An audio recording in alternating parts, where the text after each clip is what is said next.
Olá pessoal, estamos começando mais um episódio do podcast do Reumatize, um podcast direcionado para profissionais de saúde e reumatologistas que queiram se atualizar. Eu sou Alexandre Matos. Eu sou Ricardo Amaro, reumatologista. E hoje nós estamos com uma verdadeira sumidade, referência na reumatologia e na artrite reumatoide no Brasil e no mundo, na verdade, né, Exatamente. Ricardo? Já foi, inclusive, condecorada pelo PANLAR, né, como um líder de opinião e como uma referência em artrite reumatoide e na reumatologia sul-americana.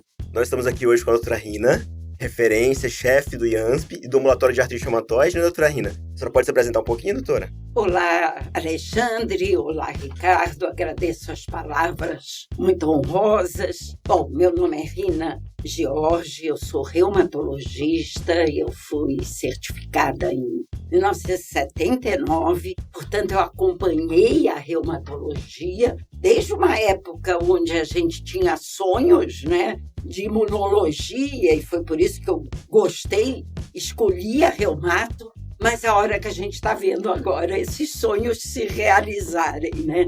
Essa chegada hoje de uma possibilidade terapêutica que traz muita satisfação junto aos seus tratamentos. Eu dirijo o serviço de reumatologia do Hospital do Servidor Público Estadual de São Paulo, lá foi minha formação, fiz mestrado em reumatologia na USP, mas isso também em 1985, que eu defendi minha tese, e muito prazer de estar aqui hoje.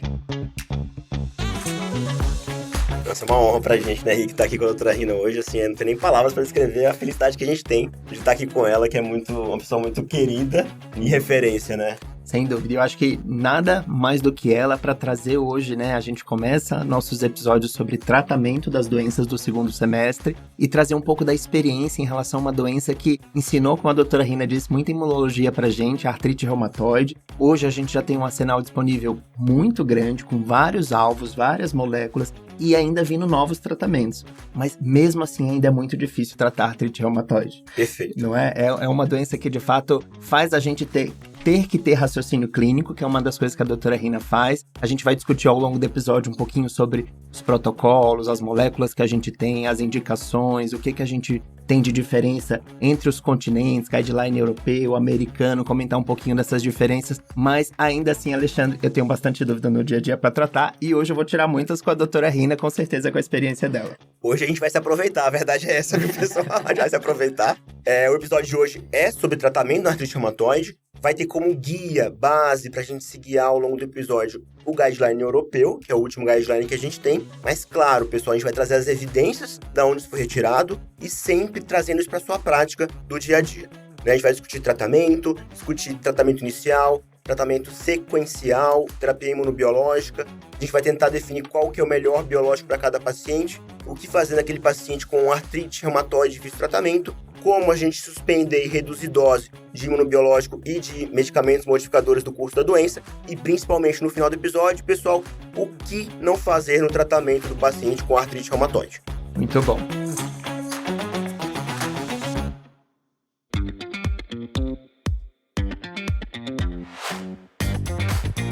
E, pessoal, não deixe de conferir o conteúdo adicional desse episódio, que a gente vai revisar os dados do principal estudo que avaliou a terapia combinada na artrite reumatoide versus a terapia imunobiológica, um estudo pivotal de 2012, em que foi ele que estabeleceu muito do que a gente faz hoje, que é o estudo TEAR. Os dados e esse conteúdo estão disponíveis na DocToDoc. Se você não é inscrito na DocToDoc, se inscreva para ter acesso a esse conteúdo e a vários outros conteúdos extras da Reumatize no DocToDoc. E, se você quiser revisar e dominar as imagens nas espondiloartrites, incluindo radiografia, tomografia, ressonância e ultrassonografia, não deixe de fazer sua pré-inscrição no nosso curso Spondiloview. O link está na descrição, é um curso em parceria com a Saundus. A gente aguarda você no curso para você poder desvendar e dominar aqueles casos do consultório. E vamos para o nosso episódio.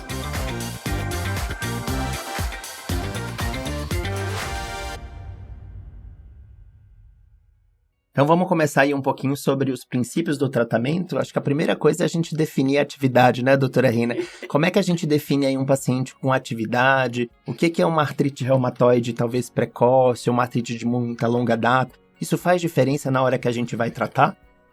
Eu acho que dentro de um consultório, quer seja público ou privado, você estadiar esse paciente, isso é, se ele chegou para você já com um tempo de doença, e eu aqui quero falar, às vezes, hoje, o tratamento bem feito é tão efetivo que às vezes o doente chega para a gente, e eu não sei se já aconteceu com vocês, você olha e diz, será que tem artrite reumatoide mesmo? Está tão bem esse paciente.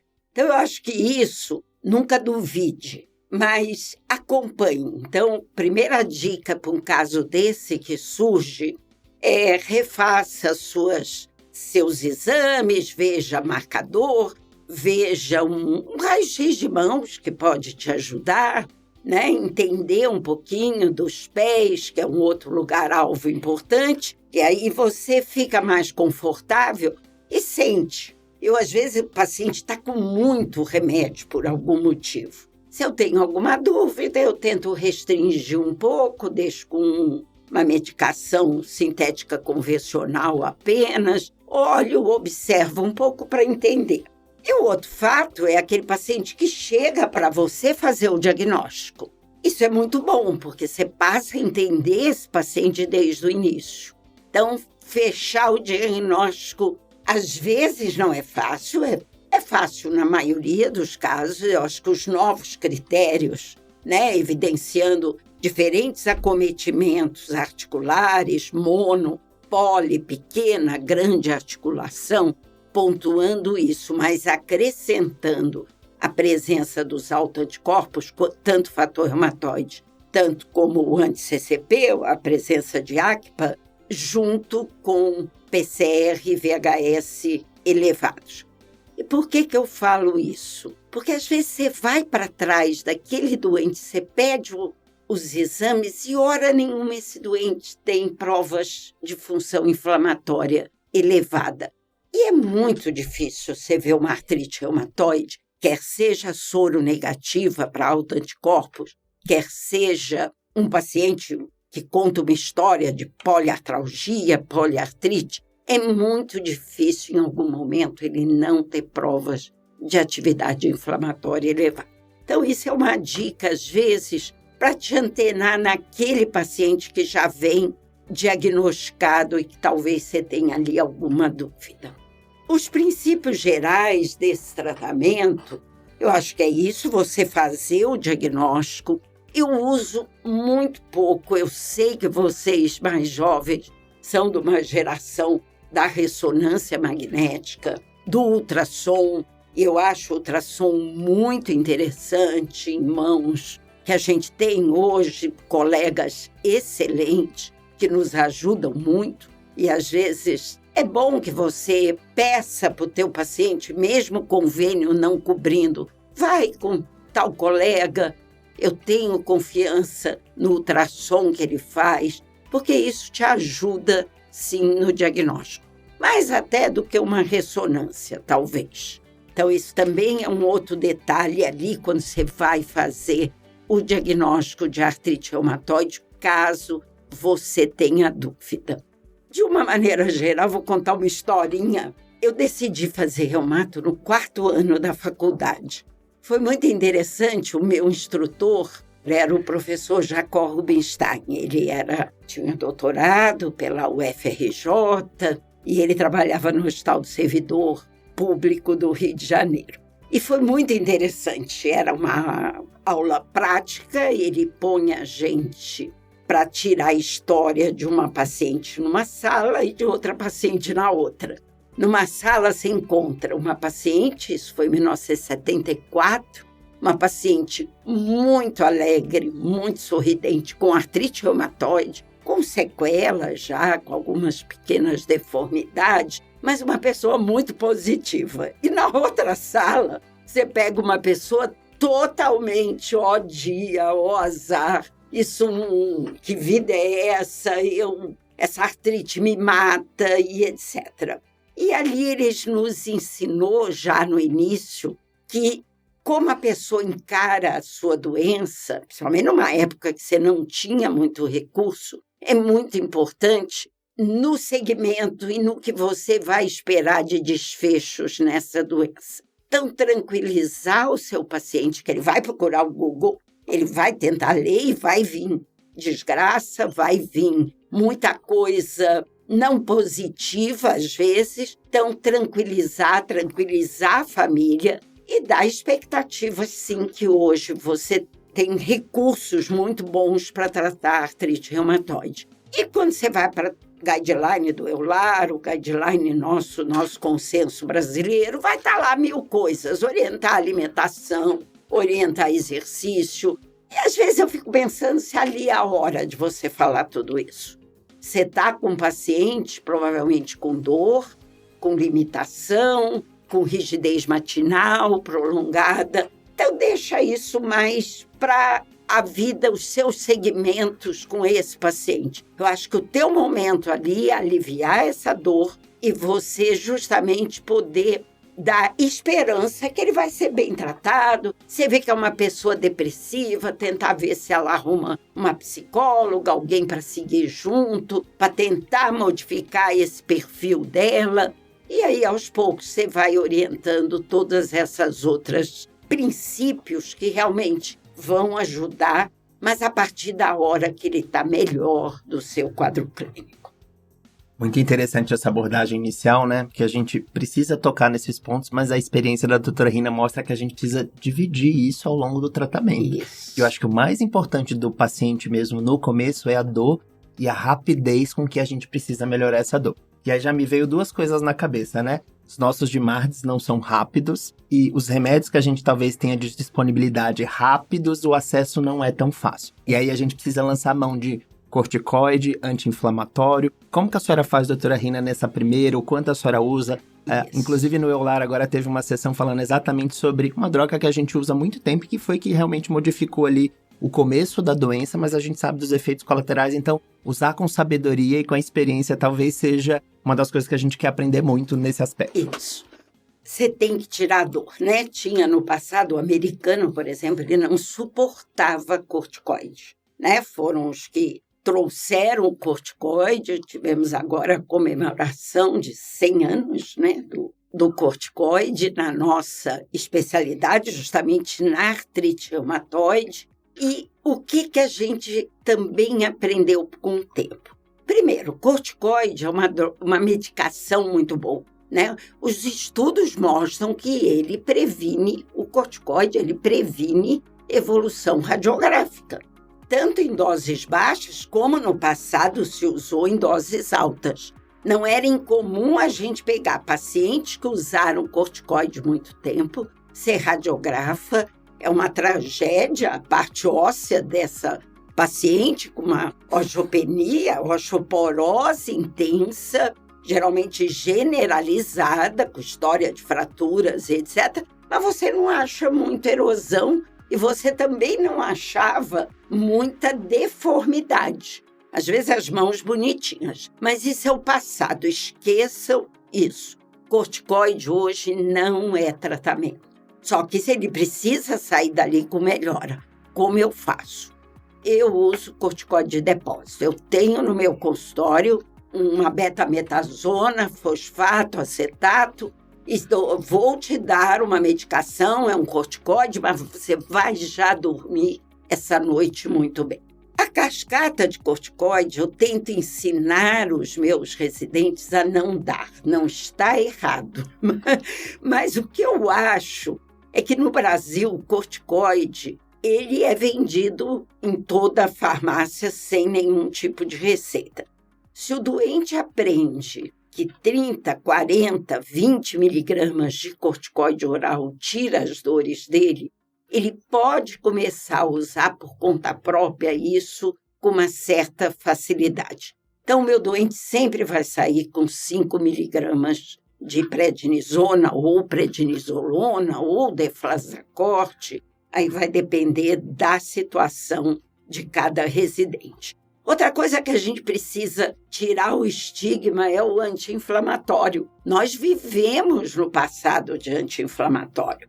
Ele é lesivo a longo prazo, mas em curto prazo, ele é uma arma importantíssima. Então, você diminui prostaglandina, você diminui um pouquinho de leucotrieno também, está lá em parte, inibe COX-1, COX-2, esse negócio de que só um, mas você pode otimizar isso de acordo com como cada paciente se comporta. Então, saber se ele já usou anti-inflamatório, se algum levou alergia, se teve algum tipo de problema gástrico, úlcera com anti-inflamatório não hormonal. Em suma, tentar tirar ali do paciente alguma dica sobre anti-inflamatório e usar, sim, de uma maneira que vai ajudar, principalmente à noite. Eu não gosto muito de dar corticoide à noite, para não inibir eixo. Então, à noite, às vezes, você deixar um anti-inflamatório dose única ali por 4 semanas, até você pode utilizar. Não vai acabar com o rim de ninguém e nem vai acabar com o estômago de ninguém. Lógico, você tentando estratificar riscos outros cardiovasculares, diabetes, outras comorbidades que esse paciente possa ter. Então, dentro da terapêutica, hoje, a medicação modificadora de curso da doença é a primeira coisa que você tem que introduzir. Entendo, mas eu ainda às vezes não tenho ali um fígado, mas também vai modificar muito pouca coisa. Deixa numa dose baixa, 10 miligramas por semana, até para ver como é que se comporta. E nesse inteirinho, todas essas, às vezes, medicações, elas já estão chegando e você ali numa conversa, às vezes por telefone, pode dizer, não, estou vendo aqui, provavelmente já estratifiquei, se tem uma esteatose hepática, algum outro recurso ali de comorbidade que possa interferir nesse meu tratamento, mas vai sair também com uma medicação modificadora do curso da doença. Só reforçando essa parte então, do tratamento inicial, né? Pelo guideline do EULAR, a gente sabe que ele fala que a gente pode considerar o uso do corticoide, mas tem um outro guideline que, entre nós brasileiros, eu acho até mesmo entre os europeus, gerou um pouco de polêmica, que é o guideline americano, que fala pra gente não utilizar corticoide. O que a senhora acha isso viável diante do cenário que a gente tem hoje de arsenal terapêutico ou não? Então, essa discussão do americano, como eu falei, ela vem desde o passado. Eles não davam. Vários, você já deve ter visto hoje em congressos, vários falam, vai no teu consultório, vai no meu, porque eu vou tirado. Então, eu acho que a gente tem que ter uma parcimônia. O guideline do EULAR, o consenso da Sociedade Brasileira de Reumatologia, ele estratifica, sim, o uso pelo menor tempo possível e a menor dose possível. As estratégias vai variar como você prefere. Você pode fazer a cascata, se você tem certeza que é uma paciente que vai te escutar, vamos dizer assim. Você pode usar o recurso do corticoide de longa duração, que dá uma boa aliviada, ou até o EULAR, por exemplo, ele fala em minipulso com 250 miligramas de metilprednisolona, que é um coringa interessante, principalmente no segmento. Então, aquele paciente, nós vamos provavelmente para frente falar sobre isso, mas um paciente ali difficult to treat, né?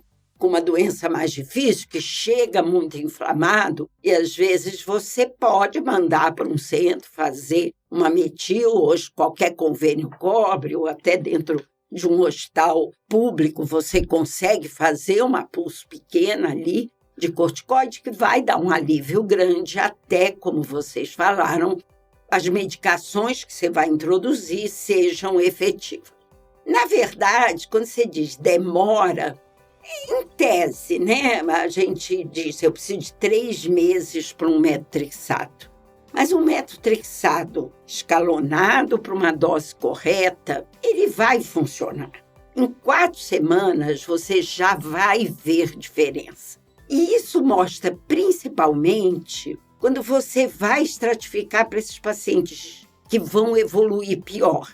Esse paciente mais refratário, aliar o metotrexato, provavelmente vai ser um paciente que vai te dar mais trabalho. Aquele paciente que vai ficar te pedindo mais corticoide, eu não sei viver, ele vai te dar trabalho, você vai ter que ser mais rápido com ele. Paciente que já tenha, principalmente, erosões ao raio-x, ali naquela primeira abordagem, que demorou um pouco a chegar, a ter o seu diagnóstico feito, também vai ser. Aquele paciente que está muito edemaciado, com muita hipertrofia, hiperplasia, que a gente sabe que acontece na artrite reumatoide, também vai ser um paciente que você tem que ficar atento para isso. Mas ainda o metotrexato é um padrão ouro e eu aqui já vou lançar uma interrogação, já que a gente pode... Será que ele vai durar muito tempo como padrão ouro ou nós vamos ter outras abordagens aí para frente que sejam mais rápidas e mais eficazes? E talvez o barateamento das nossas medicações, né, um custo menor, talvez modifique um pouco o que a gente chama hoje essa estratificação de padrão ouro. Então, agora eu quero escutar de vocês o que vocês pensam nisso. Olha que interessante, né? Eu estava exatamente aqui tentando pensar enquanto a doutora Rina falava que eu acho que o metotrexato ainda é uma droga muito boa, mas a gente usa ele talvez não da maneira adequada, não otimizando, não avisando dos efeitos colaterais, não deixando o paciente, né, ciente dos efeitos benéficos do tratamento. Isso. E aqui no nosso país, por exemplo, a gente não andou do ponto de vista de engenharia para distribuir esse remédio melhor. E aí você vê trabalhos de nanotecnologia, pensando em nanomolécula, para através desse metotrexato ser melhor absorvido. Você vê na Europa padrão subcutâneo com várias dosagens para o paciente aplicar, que aqui a gente tem essa dificuldade enorme. A gente tem a formulação intramuscular, que quando você manda para o cenário público, ninguém quer aplicar, fala que não pode ser aplicado. Então, tudo isso dificulta essa droga ser usada da maneira correta. E aí, eu acho que devolvendo a pergunta, né? Talvez do jeito que a gente tem as formulações hoje, eu concordo com a senhora de que ele vai sumir. Mas se alguém se interessar em transformar ele numa molécula mais biodisponível ou numa aplicação subcutânea mais fácil, mais viável, eu acho que ele fica mais tempo. E você, Ale? Eu concordo. E eu acho que no momento, pelo que a gente tem de evidência, né? O metotrexato, eu acho que ele não sai. Porque tudo que a gente usa com o metotrexato funciona melhor, via de regra, né? Isso. Então, o metotrexato realmente vai continuar sendo, por enquanto, do que a gente tem de evidência, um pilar no tratamento inicial. E falando do metotrexato, como o Ricardo comentou e como a doutora Rina comentou, o importante é começar com a dose ideal, né? Aquela dose ideal é de 10 a 15 miligramas, escalonamento rápido em 5 miligramas a cada 30 dias, até chegar na dose de 25 miligramas, de maneira rápida, para que a gente consiga, sim, controlar o mais rápido possível esse paciente, atividade de doença, evitar o dano e também conseguir, se esse paciente não responder, a gente já consiga progredir para uma outra terapia de maneira mais rápida e reduzir o dano acumulado ao longo do tempo. Inclusive, uma das minhas estratégias, quando eu pego pacientes, a gente vai comentar lá na frente, difícil de tratar ou que não funcionou, é tentar a formulação subcutânea mesmo, porque eu realmente considero ele, na minha estratégia de tratamento, como uma ótima terapêutica. Talvez não como o principal em pacientes mais difíceis, mas sempre como alguém que vai ajudar na resposta. Eu ainda não acho que a gente tem uma droga nossa, de todo o nosso arsenal, que seja fantástica em tudo. Então, eu acho que algumas associações nesses pacientes de mais longa data, mais difíceis, mais inflamados, faz mais sentido do que um único tratamento.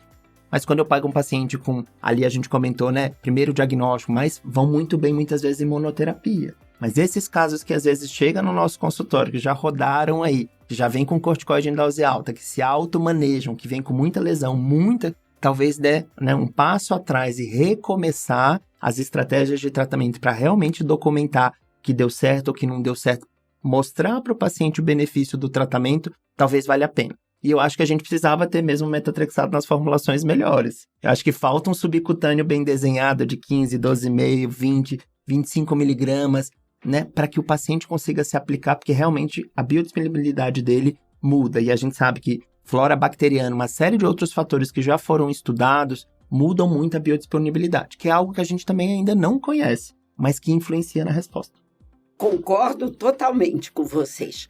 O que eu vejo do metotrexato é que ele realmente é uma ótima medicação, um coringa excelente. Ele age tanto no aspecto anti-inflamatório da doença como imunossupressor. E que você pode, como você falou, Ricardo, associar ou não uma hidroxicloroquina, que também pode ajudar nas prevenções a longo prazo de algumas comorbidades nesse paciente. Você pode ajudar no processo inflamatório e também, às vezes, explicar para o paciente justamente isso. A mídia, ela acabou para o paciente, ela acabou com o metrexato. No Canadá, eles têm até filme orientando os pacientes os benefícios do metotrexato. Então, assim, a gente precisa tirar um pouco esse estigma, fazer, porque se ela for para a internet, ela vai ver, eu tomo metotrexato, eu me acabo, meu cabelo vai cair, isso vai... E não vai, na grande maioria, não vai acontecer. A questão, eu quero falar um pouquinho da questão do ácido fólico. Eu estou tendo uma experiência no hospital que foi o professor Smolen, que me falou um dia. Cheguei para ele e disse, eu quero entender, porque na Europa vocês usam tanto metrexato, e aí eu concordo com você, talvez formulações melhores e o injetável com mais utilização. E ele disse, Rina, esses pacientes, principalmente os intolerantes, usam o ácido fólico um dia antes. Então, lá no hospital agora, a gente tem usado o ácido fólico na noite antes e no dia seguinte a dose. Pode ser só fantasia, mas nós tivemos uma melhora importante na aderência com essa dica que ele me deu.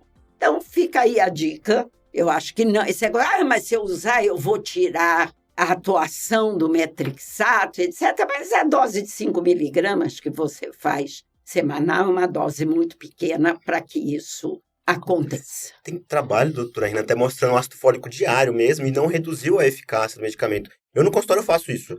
Alguns pacientes que têm uma intolerância importante deixam o ácido fólico diário. E o paciente tolera o medicamento e tem um efeito, uma melhora da atividade da doença. Então, mantém a eficácia e melhora a tolerância.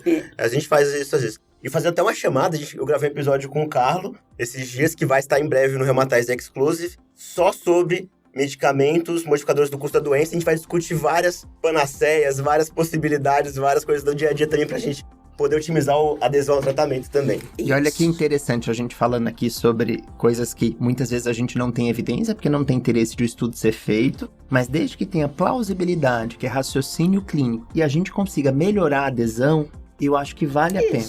Principalmente se a gente pesar o custo-benefício de um tratamento como esse. Imagina, você melhorando a adesão, olha o quanto a gente reduz de custo se a gente consegue manter um paciente desse no metotrexato a custo de um ácido fólico por dia. Excelente, né? E vocês que gostam muito de trabalhos e dados, eu tenho uma residente e ela usa metotrexato. Ela tem uma mãe com artrite reumatoide e ela tem um lúpus. E ela usa metotrexato, estava com... Para resumir, ela virou para mim e diz assim, Doc, quando eu tomo café de manhã, aquela história do café e o metotrexato, eu nunca acreditei muito nisso, é um trabalhinho que existe. Se eu tomo café de manhã, no dia que eu vou tomar metotrexato, eu tolero o metotrexato. Se eu não tomo, eu não tolero. Então, eu acho que aí, como o Ricardo falou, é alguns tricks, né? Algumas coisinhas aí que você pode fazer para tentar que esse paciente se mantenha numa medicação que é bastante efetiva. E, doutora, ela falou isso sem conhecer o trabalho? Não, conhecia. Ela conhecia. Se ela não conhecesse esse trabalho, ela falou realmente... Não, ela é bem inteligente, mas ela, como a mãe tem artrite também, e ela disse, pois é, doutora, eu sei que é um trabalhinho, mas eu já li sobre isso. Eu digo, não, existe esse trabalho e eu acho que não custa nada, né? Qual é o problema? Eu faço, doutora, eu faço consultório. Eu faço café, eu faço chocolate. Então. Eu faço. E tem paciente que melhora. Isso. E é o engraçado que eu acho que funciona mesmo, porque os pacientes nem acreditam quando você fala. Isso. Porque você tá falando, parece de dica de vizinha, né? O paciente gosta de dica de vizinha. Guardem isso, o paciente gosta. Mas a maioria dos pacientes não acreditam. Eles olham assim com uma cara de desconfiado pra mim. Aí eu falo, a senhora tenta. Isso. Se não melhorar, A senhora me fala, mas não tem problema, você vai tomar um cafezinho, vai comer um chocolatezinho amargo ali. E tem paciente que melhora mesmo, eu faço no dia a dia.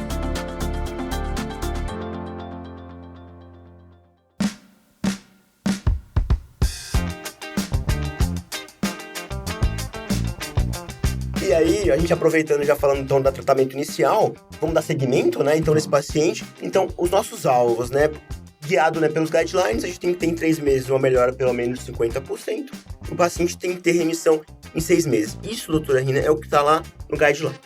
Na prática da senhora, trazendo um pouco para a prática, como é que a senhora faz, né? Esse paciente, às vezes, ele melhora 50% em 3 meses, mas é porque ele estava muito, muito ativo. Isso. E ele ainda continua em atividade alta em 3 meses. Isso. Como que a gente faz isso na prática, assim, no dia a dia? A gente espera os 6 meses... E deixa eu já acrescentar mais uma pergunta, né? Esse primeiro avaliação do Treat to Target que a gente tá trazendo desses 3 meses, quando que a senhora desconfia que não vai bem com 3 meses e troca antes? Que é uma pergunta que eu queria ver da sua experiência. Tem aqueles pacientes, às vezes, que a gente fala que é o feeling, né? Eu acho que esse paciente não vai bem, será que eu troco? Será que eu espero antes dos 3 meses? Será que eu já associo um segundo tratamento? E aí no Brasil a gente tem, como a gente estava comentando, a leflunomida como um ótimo tratamento, sulfa, hidroxicloroquina. Quanto que a gente pensa aí nessa associação já para comentar desse... Até mesmo antes de 3 meses, às vezes. Tem paciente que você vê que deu 2 meses, parece que foi água para ele, né? Isso.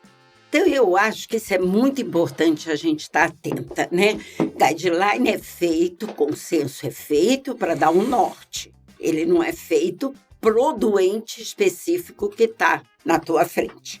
Então, você tem que entender um pouco. É aquilo que eu falei, eu espero que essas medicações, com 4, 8 semanas, eu já tenha ali, quer dizer, eu estou dando uma dose baixa de corticoide ali para segurar esse processo inflamatório e preciso realmente que o paciente responda a uma dose efetiva do metrixato. E aí eu concordo com você, se você já estratifica ele como um paciente de maior risco de evolução mais grave da doença, que eu comentei já anteriormente, realmente você pode associar, sim, a hidroxicloroquina, que talvez aí uma água morna, um meio termo, né? Um plus a mais, mas pode ser que não faça a diferença, ou a própria leflunomida,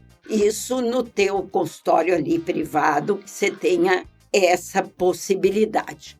Por outro lado, o consultório privado, ele exige que a gente dê respostas rápidas. E o nosso consenso, e o consenso americano, por exemplo, que sempre estratificou pior evolução de doença, um doente com uma doença mais suave, ele te permite, sim, já ser um pouquinho mais, eu não vou falar a palavra agressivo, mas um pouquinho mais atuante ali na sua terapêutica. Você tem que ter uma resposta rápida.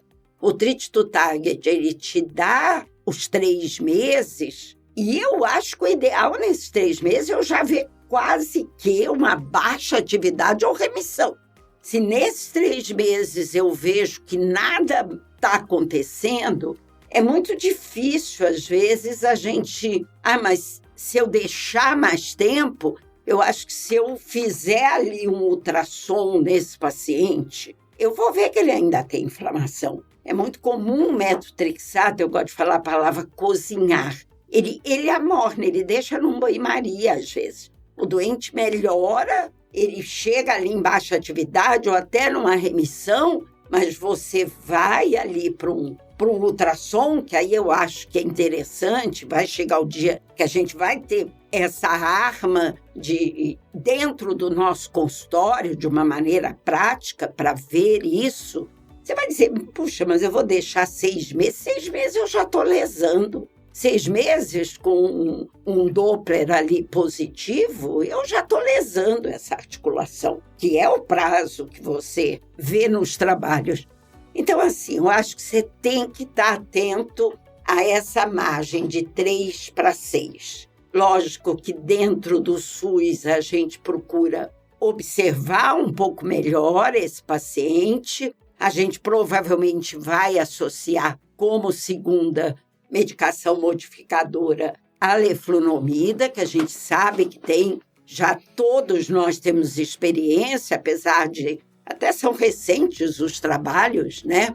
Lá no hospital a gente usa muito, a gente tem muito professor, muito pessoal de polícia civil, agente penitenciário. E esse pessoal, quando eles entram de licença médica, o dinheiro deles quase que reduz a metade, o salário. Porque sai, para você entrar em auxílio-doença, sai muito do que eles ganham na ativa. Então, não interessa para eles. Eles precisam, doutor, eu preciso trabalhar. Eu não posso faltar, eu tenho que trabalhar, senão vai vir desconto no meu lerite. Então, você tem que tomar decisões ali entre 3 e 6 meses. Por isso que essa fase inicial, ver esse paciente a cada 3 meses, é muito importante. Até naquele primeiro, eu vejo com 1 mês.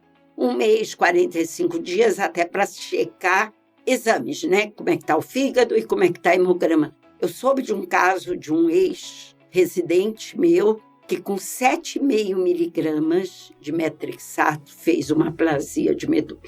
Talvez não tenha ficado muito atento com o rim, né? Que a gente sabe que isso dobra a excreção renal. Então, você tem que ficar atento, sim, a essas medicações. Então, introduziu 1 mês, 4 semanas, 6 semanas no máximo, rever exames e aí, com 3 meses, rever as suas métricas e a sua impressão junto com o doente de como está indo esse tratamento.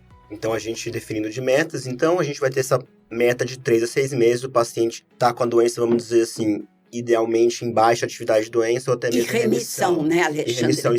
Se a gente pega o doente, primeiro diagnóstico, você tem obrigação de remitir esse paciente hoje. Não dá. E ter cuidado com isso, com essa medicação modificadora que amorna, deixa no banho-maria e não necessariamente tem um tratamento efetivo. Ele está ali com uma pitada de corticoide, ele acha que está ótimo, ele estava tão ruim que para ele aquilo que ele está no momento está ótimo. E aí é que o negócio, quando você vai ver ali com 6, 8 meses, você já viu que aquilo evoluiu de uma maneira bastante intensa. E a senhora falou de um ponto que aquele paciente que às vezes está tão ruim que fica mais ou menos para ele estar ótimo, né? Isso. Existe um perfil também de paciente que às vezes ele até está com baixa atividade de doença, mas é um paciente que eu gosto de chamar de minimizador. Assim como existem pacientes que são amplificadores, isso, tem os pacientes que são minimizadores, que você olha, ele está em atividade de doença, você examina, ele está em atividade de doença, só que você pergunta se ele tem dor, se ele tem rigidez matinal, ele não tem queixa nenhuma. Esse é um paciente que eu considero também de mau prognóstico. Isso. Porque ele é um paciente, por ele ser minimizador, é aquele paciente que ele vai evoluindo com alteração sequelar e deformidades de maneira muito silenciosa. Então, a gente, preferencialmente, né, doutora, como a senhora já reforçou, é remissão e a gente valorizar muito também o nosso exame físico e, se tiver na dúvida, exame físico, partir para o exame de imagem. Isso. E se você não tiver, onde você estiver, um raio-x ou um ultrassom bem feito, e pelo amor de Deus, ressonância também é o último caso, é muita dúvida diagnóstica, faça um raio-x. Apure teu olho para procurar ali a sua erosão. E lembra do pezinho, né? A gente sabe que ali o 5º metatarso, o 4º metatarso adora erodir. E olha a gente discutindo agora, né, falando assim, quanta coisa interfere na nossa estratégia de tratamento, né? A gente falando da estratégia de tratamento inicial, como avaliar essa estratégia de tratamento, se é público, se é privado, de quanto em quanto tempo eu vejo esse paciente, os exames que eu vou acompanhar dependendo do efeito colateral, e até mesmo a questão social. A doutora Rina trouxe aí da demanda de melhora rápida no auxílio-doença numa parte trabalhista. Então, quando a gente vai pensar nesse todo esse arsenal terapêutico para tratar, são N variáveis que ficam aqui passando na nossa cabeça e a gente vai pescando uma por uma para personalizar o tratamento. E aí a gente falou, né? Primeira linha, metotrexato, eu acho que isso acaba sendo um consenso. E aí, a partir do momento que a gente pensa em uma não resposta, uma rapidez com que a gente precisa melhorar esse paciente, fatores de mau prognóstico, a gente já vai ter uma variabilidade muito grande em termos de escolhas de tratamento. E aí, no nosso país, a gente tem, né, as questões econômicas, a leflunomida, o 2º de mádio, a hidroxicloroquina, a sulfa, que a gente usa um pouco menos, talvez por questões de escola. E aí a gente vem para terceira linha de tratamento, que são as moléculas biológicas, né, e as terapia-alvo, e aí a gente já tem mais outras opções para a gente pensar, e já vem um cenário que vai muito da experiência e de tentar avaliar todos esses pontos para escolher o melhor tratamento. E aí eu ia já começar com uma pergunta para a doutora Rina. Fator reumatoide positivo e anti-CCP positivo em altos tipos, esse paciente com, né, padrão sorológico já foi tão estudado no estudo, direciona para algum lado, doutora Rina, na sua prática, tem alguma coisa? E depois a gente fala da soronegativa, que é uma outra celeuma, que é importante a gente tocar. Então, olha, fator reumatoide e anti-CCP em título muito elevado, sinóvias muito edemaciadas, ela leva, sim, a uma percepção. Se você tem uma contagem articular de dor e edema muito alta, os alvos de citocina, eles vão responder, não é que não vá responder. Mas se hoje eu pudesse escolher, e está difícil um pouco, por exemplo, no SUS, eu gostaria de iniciar com uma terapêutica mais celular. Então, eu gostaria de iniciar com a Abatacept, e quando você vai hoje para aqueles trabalhos que mostram os pacientes que aliás eu não entendo muito esses trabalhos, que é aqueles assim, você ainda não tem artrite reumatoide, mas você tem critérios para uma artralgia, e eles falam em artralgia, mas falam em inflamação, mas são pacientes que já têm autoanticorpos positivos. Então, a gente tem N protocolos, isso é, você começar a tratar esse paciente antes de ter um diagnóstico, mas quando você vai ver, o doente que vai responder, ele já é uma artrite reumatoide nesses trabalhos. O que foi bom ali? A Abatacept, nesses estudos, que é o Apipra, isso. Deixei o Alexandre aqui, que ele é craque nos nomes todos, mas o Apipra, ele é muito interessante. Um pouquinho o do rituximab. E outro que também é interessante, tem um concertolizumab também, que foi bastante interessante. Isso é um anti-TNF. Mas o que eu quero falar com isso? Eu gosto muito da ideia de usar um Abatacept, só que isso nos foi privado. Aí você vai dizer, como no passado, a Abatacept demora muito a fazer efeito. Será que nós fazemos trabalho de protocolos? E teve o protocolo com o Abatacept que chama AGRI. E esse protocolo foi muito bem estruturado na época. Foi um protocolo feito em 2004, 2005.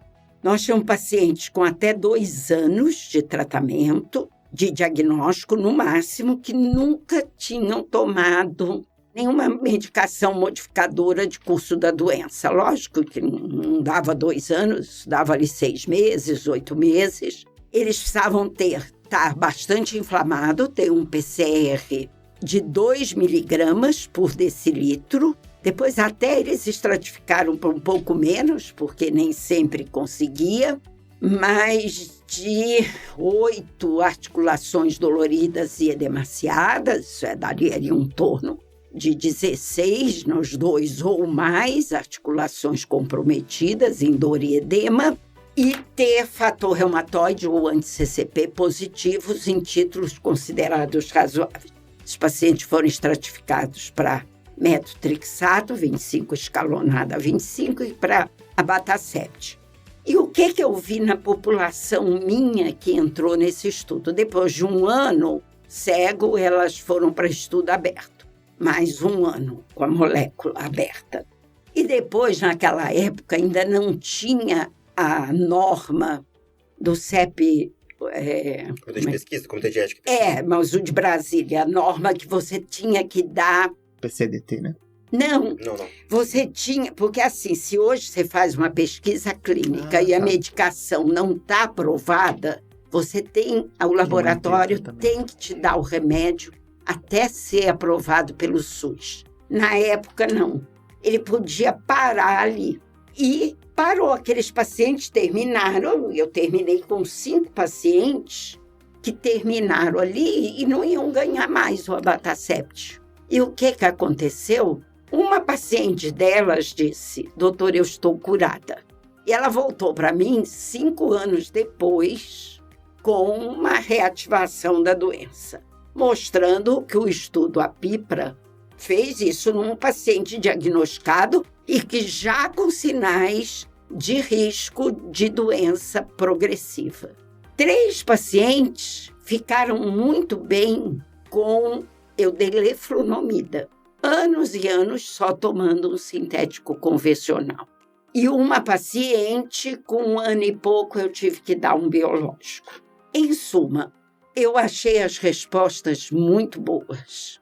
E, paralelamente, nós tivemos uma paciente muito inflamada, com DAS muito alto na época, de 28, o DAS 28 de 8, quase 9. E essa paciente, ela estava com enzimas hepáticas alteradas. Quando ela veio, ela tinha 8 meses de queixa muito edemaciada, muito dolorida. E nós fizemos primeiro rituximab, com 4 meses de rituximab. Como você falou, você dá uma boa medicação, mas ela baixou para 4, então praticamente ainda em atividade alta de doença. E aí nós iniciamos uma terapêutica com anti-TNF. Então, o que me leva a pensar que eu entrar com medicações hoje, que de alguma maneira me controle célula e depois eu entro, seria o melhor. Na prática, isso continua aqui fantasia na minha cabeça, nem sempre eu tenho essa possibilidade. Mas eu acho que está caminhando uma hora, talvez, para isso. Nós não temos nada que mostre isso. Então, eu acho que hoje a gente falou de alvos, a gente tem muitos alvos. Talvez a gente ainda não sabe como usar esses alvos. Será que se a gente ciclar num paciente um pouco mais, com uma doença mais agressiva, eu consigo desfechos melhores a longo prazo? Então, eu acho importante a gente pensar isso para o futuro. A gente sabe que tem muita molécula vindo aí, ainda para artrite reumatoide, mas talvez a gente tenha que pensar como tratar melhor esses pacientes. Mas voltando à pergunta, então, eu falhei a 2 sintéticos convencionais e eu tenho que escolher.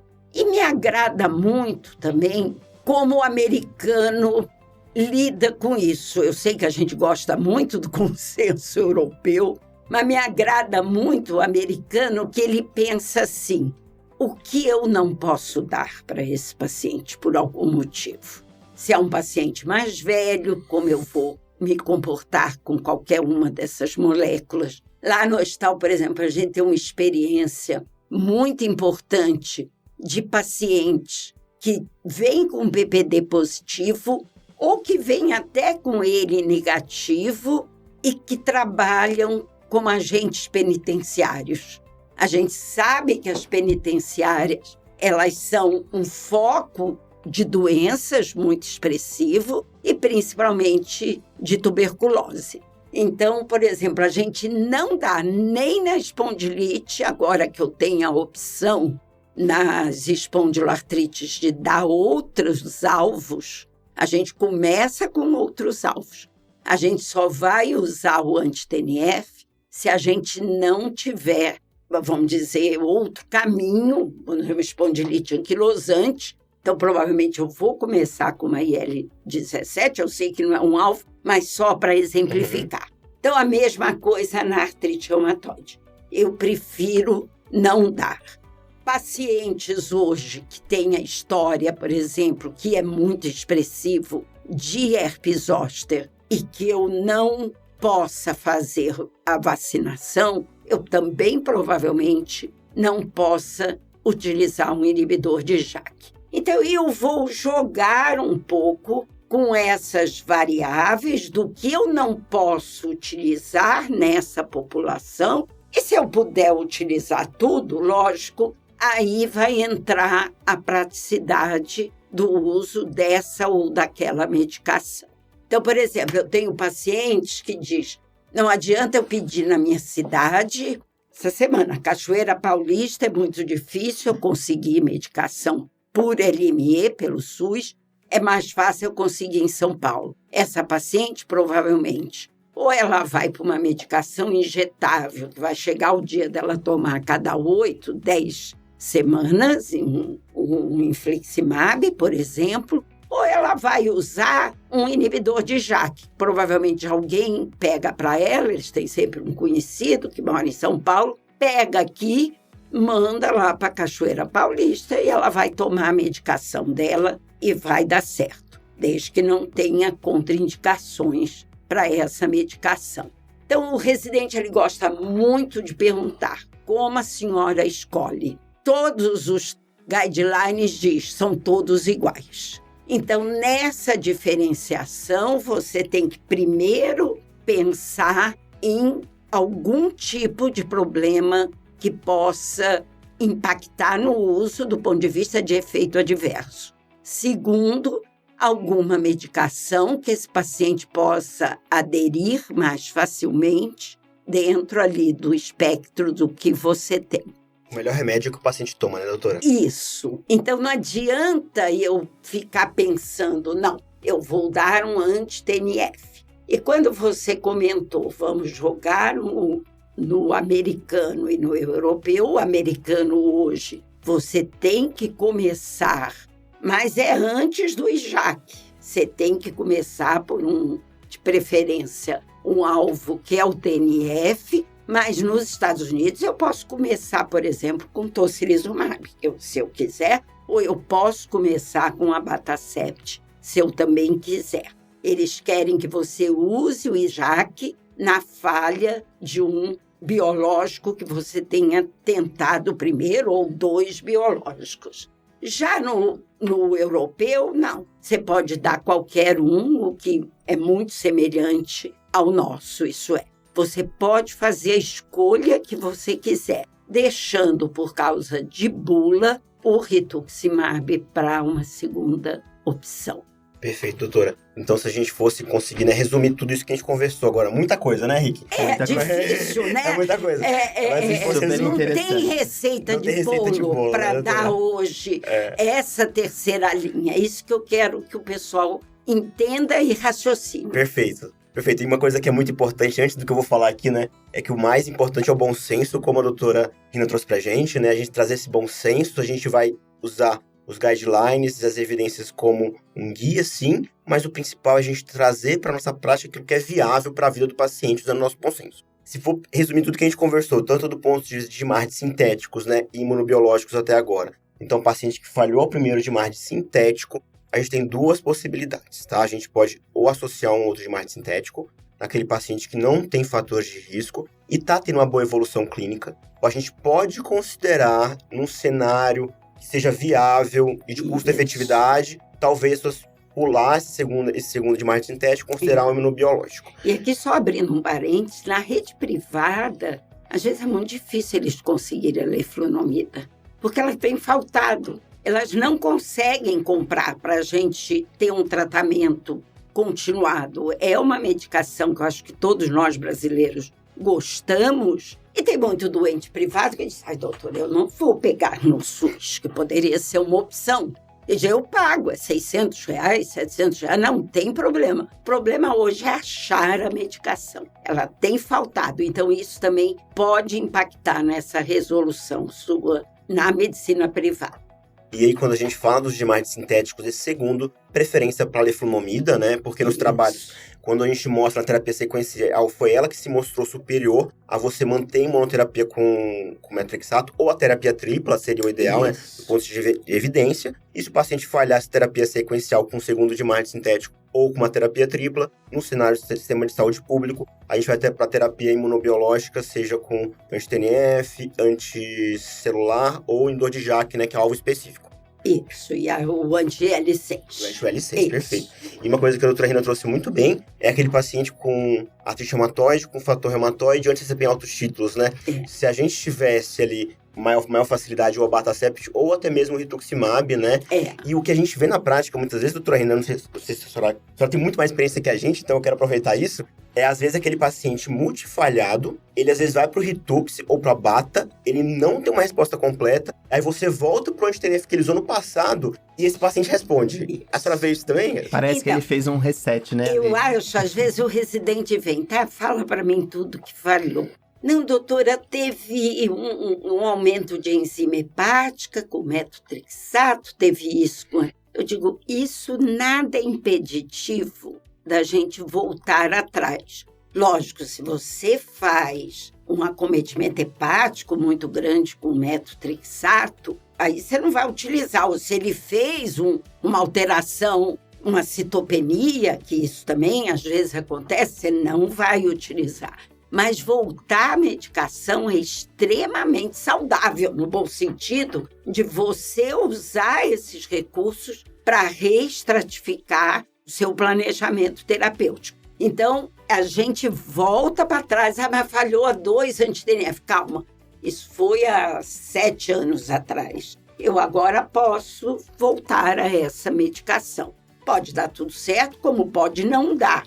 Mas, às vezes, naquele momento, que é um paciente que infectou muito, porque também tem isso, eu me lembro muito de um caso, irmã de uma médica, reumatologista, veio para mim dar uma opinião. Teve uma tuberculose horrorosa com anti-TNF, mas horrorosa, pensa assim, mais de um ano, fez empiema, tudo aquilo que acontece com um parente de médico.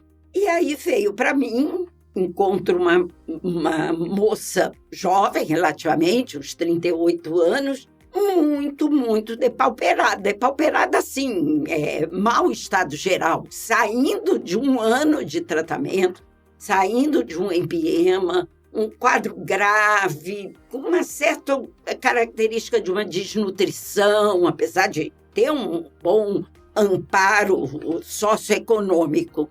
E aí, essa colega me manda assim, qual medicação nós vamos dar agora? Eu disse, nada, eu quero que ela coma, eu vou deixar uma dose baixa, provavelmente de um metotrexato, que as enzimas estavam razoáveis, um pouquinho tocadas, mas era de se esperar. Nós vamos dar ânimo, nós vamos nutrir essa paciente, nós vamos esperar que o organismo dela se acalme, ele mesmo debele um pouco essa infecção grave que ela esteve, para mim pensar em estratificar alguma coisa para frente. Então, esse respiro, às vezes, principalmente no paciente que faz muita infecção, ele é importante. Voltar atrás um pouquinho, dar medicações mais leves, voltar ao teu sistema de sintético convencional, e ali com calma, esperando, e aí depois estratificar algum curso de medicação que você considere efetivo para aquele caso. Eu estava tentando pensar aqui, doutora Rina, para falar isso da melhor maneira, mas às vezes o paciente, ele é a mesma pessoa, só que com o tempo a doença dele muda, né? A gente tem as mutações epigenéticas que vão acontecendo. Então, naquele momento que você às vezes deu o anti-TNF, a principal interleucina dele não era o TNF, era o IL-6. Isso. Mas você deu L6, ele respondeu, depois de muito tempo ele falha. Talvez esse momento ele tenha mudado um pouco do polo do TNF. Então, por isso que a gente às vezes tem que voltar atrás mesmo, porque o paciente ele vai modificando a sua doença, né? As vias genéticas. Isso acontece com frequência. Esse racional é muito legal da gente fazer, né? E aí a gente falou durante o episódio até sobre a possibilidade, como a doutora Rina disse, de ciclar mecanismos. E até agora no EULA saiu uma apresentação de uma série de 3 casos mostrando a ciclagem, por exemplo, uma artrite psoriásica do anti-IL-23 com, por exemplo, um IL-17. E eu acho que no futuro, para esses pacientes mais difíceis, e aqui a gente deixa claro que a exceção, né, que são aqueles pacientes difíceis de tratar, que a gente já até comenta um pouquinho quem são esses pacientes, envolve dor crônica, evidência inflamatória e uma série de outras coisas, talvez a gente precise fazer, né, como o Alexandre disse, numa doença que vai mudar também o nosso raciocínio. E não ser uma linha, falhou esse, eu vou pro da frente, falhou da frente, eu vou pro seguinte, e aí eu faço uma sequência de tratamento sem considerar a resposta e sem pensar em voltar no mecanismo de ação, de citocina efetora, celular, isso é muito interessante. Vou até trazer um dado para vocês que eu tinha separado aqui, de um trabalho que foi apresentado no EULA, e que foi assim, e já é a segunda vez que eles fazem esse modelo de trabalho. Pacientes falhados ao metotrexato, comparando o abatacept, que seria um mecanismo celular, com o adalimumab para a gente ver desfecho. E olha que interessante essa população que eles selecionaram.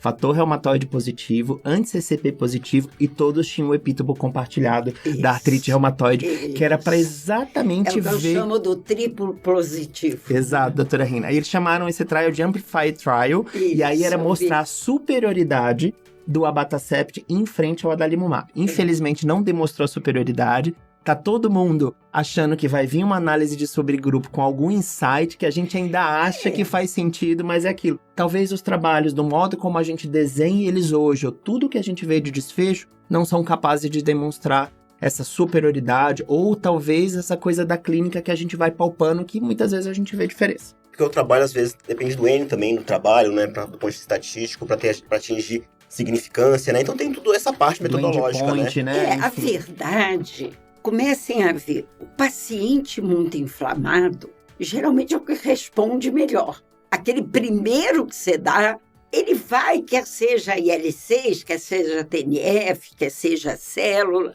eles respondem bem. A não ser aquele que não responde nada, que tem falha primária total. Acho que cada um de nós, ou de vocês que estão escutando, já se depararam com esse paciente. Ele não tem resposta nenhuma, você deu ali 3 meses e nada. Então, nada é nada, esquece, vamos passar para outro. E dando a deixa, às vezes também as pessoas ficam muito nervosas com trocar. Tem uma métrica que a gente não faz em artrite reumatoide. Você está ali, o paciente está estável, passou a fase dos 3 meses, até hoje com essas LME cada 6. Então, a gente acaba vendo o paciente com em torno de 5, 6 meses da última consulta. E ele vem à consulta e conta, não, doutora, eu tive 2 episódios que eu tive inflamou e que eu tomei cortisona, né, que aí eles falam mesmo,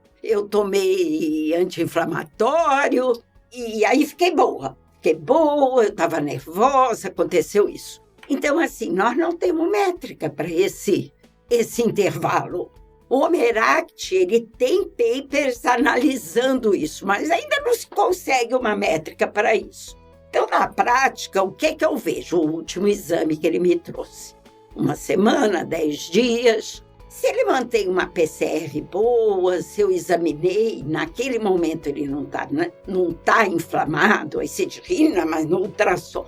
Eu tento manter a medicação, porque também trocar demais não é o caminho. Mas fico atento, eu deixo sempre nas minhas anotações, rever essa possibilidade de eu estar falhando. Volto a dizer, a gente está fazendo aquele banho-maria com essa medicação. Às vezes eu aumento, está com metotrexato numa dose mais baixa, eu aumento. Ou se não está tomando o metotrexato e referiu esses 2 episódios, eu tento voltar. Porque a primeira coisa que eles param é o metotrexato, não adianta. Sim. Graças a Deus você tem aí uns trabalhinhos que te ajudam, que dizem... O próprio americano tem muito trabalho de dizer, não, tira o sintético convencional, mas não tira o biológico. Então, assim, nessa oportunidade, se ele te conta isso, volta também a uma dose do teu sintético convencional. Isso pode fazer com que você segure mais essa tua medicação, que às vezes eles param e às vezes nem te contam, nem pararam. Então, tenta tirar o dado e tenta fazer e manter, e não também trocar, sempre a troco, assim, rapidamente tudo, não queimar uma boa medicação.